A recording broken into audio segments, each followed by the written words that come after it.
जीवन में हम कही लेना कि हम ही करी ले।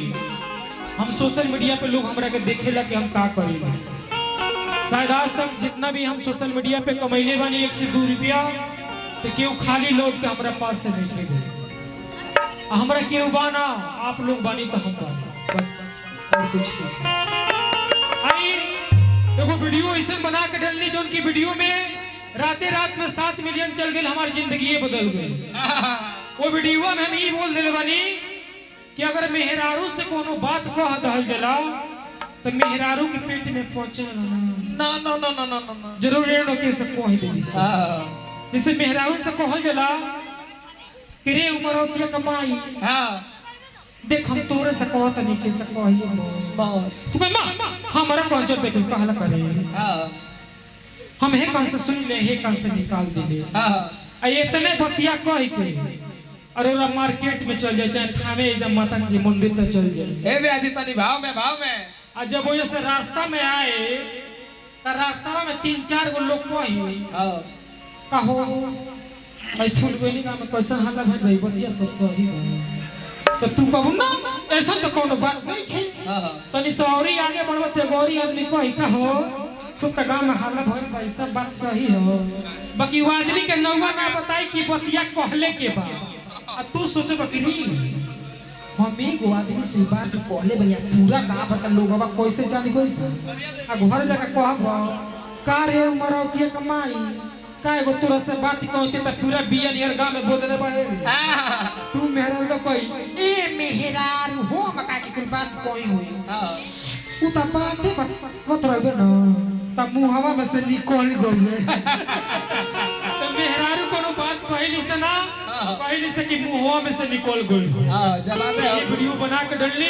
जोन की वीडियो हमारी जिंदगी एकदम से बदल देलस ओकरे बाद से सबके आप सबके प्यारों से बात लागल मिले शायद कि आज मूवी में भी हम काम करे तो बहुत अच्छा लगे भाई। वो गीत गावल जी वो भक्ति भजन बा ओकरी बाद से फिर से 2-4 गो कॉमेडी हुई डांस हुई अच्छा लगा। जय आई वो भक्त गइल माई के दरबार में माई से कहता ये माई आई हमारा गार्जियन हमारा पिता तुल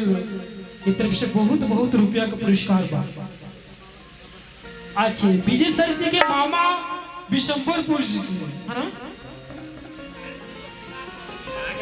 ओ खेसारी भैया जी क्या हमको बोले थे वही सब बोल रहे हैं। खेसारी भैया के लगे जब हम बनी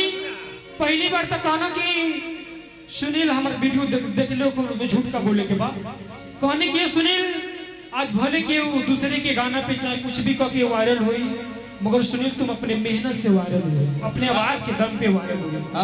आज तुम्हारा वीडियो हम लोग देखते हैं 2-4 घंटे में 5 मिलियन 6 मिलियन चल जाता है तो कुछ उसमें में ज्यादा पैसा नहीं लगाते हो पर हम लोग 10-10 लाख 10-10 करोड़ रुपया लगा करके हम लोग 5-6 मिलियन 1-2 घंटा में व्यूज नहीं आता है। ये तुम्हारा दढ़िया नकली है बका हो हम कहीं ना भैया दढ़िया नकली नहीं क्यों ओरिजिनल तो लगल हमारे गलवा घींच तो कहना ना सही बात तो हमार दाढ़ी जिससे ओरिजिनल है कुछ लोग कहेला कि चिपकावल गइल बा मगर ऐसा कोनो बात नहीं के कि हमार दाढ़ी ओरिजिनल है। इसके सारी भैया यही चीज बोली थी। आई देखो भक्त आइल माई के दरबार में माई से कहता कि ये मैया तू ही माटिए के बनन बाड़ू हो कितना सुंदर लागो तरू आज जितना लोग आइल बस सभी माटिए के बा आज बा काल चल जाए के जानता कि काल के कहां रही मगर जब तक हमनी के आपस में बानी जा सबकी मिलजुल के रहे के बाद आई बा भक्त माई से कहता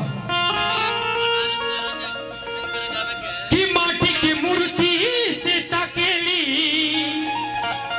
हम सुकाई के